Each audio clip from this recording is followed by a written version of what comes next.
മലയാളികൾ ഇത്രയും കാത്തിരുന്ന ചിത്രം വേറെ കാണില്ല. ഇതിന് കാരണം ലൂസിഫർ എന്ന ചിത്രമാണ്.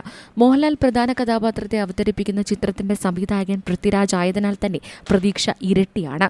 ട്രെയിലറിൽ വരെ സർപ്രൈസുകൾ നിറഞ്ഞു നിൽക്കുകയാണ്. 3 മിനിറ്റ് 50 സെക്കൻഡ് ദൈർഘ്യമാണ് ട്രെയിലറിനുള്ളത്. ഹോളിവുഡ് സിനിമകളിലെ ചേരുവകളെല്ലാം തന്നെ എമ്പുരാന്റെ ട്രെയിലറിലുമുണ്ട്. അബ്രഹാം ഖുറേഷിയും സായിദ് മസൂദും നിറഞ്ഞു നിൽക്കുന്ന ട്രെയിലറിൽ ചുവന്ന ഡ്രാഗൺ ചിഹ്നമുള്ള വസ്ത്രം ധരിച്ചയാൾ ആരാണെന്ന് തിരയുകയാണ് സോഷ്യൽ മീഡിയ. ഇതിന് കാരണം ഫഹദ് ഫാസിൽ ചിത്രത്തിൽ കാണുമെന്ന ആരാധകരുടെ പ്രതീക്ഷ തന്നെയാണ്. കഴിഞ്ഞ വർഷം നവംബർ 1 അണിയറ പ്രവർത്തകർ എമ്പുരാന്റെ ഒരു ക്യാരക്ടർ പോസ്റ്റർ പുറത്തുവിട്ടിരുന്നു. വെള്ള വസ്ത്രമിട്ട ഒരാൾ തിരിഞ്ഞു നിൽക്കുന്നതായിരുന്നു ആ പോസ്റ്റർ. അയാളുടെ പിന്നിൽ ഒരു ഡ്രാഗന്റെ ചിത്രവും ഉണ്ടായിരുന്നു. സോഷ്യൽ മീഡിയയിൽ ഇത് ആരാകുമെന്ന ചർച്ചകൾ കനത്തിരുന്നു. മമ്മൂട്ടിയും ഈ സാധ്യത പട്ടികയിലുണ്ട്.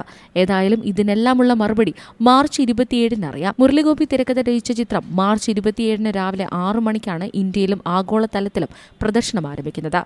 Entertainment desk, C Malayalam news. ഏറ്റവും പുതിയ വാർത്തകളും വിശേഷങ്ങളും വിരൽ തുമ്പിലറിയാൻ സി മലയാളം ന്യൂസ് എല്ലാ ഡിജിറ്റൽ പ്ലാറ്റ്ഫോമുകളിലും ലഭ്യം.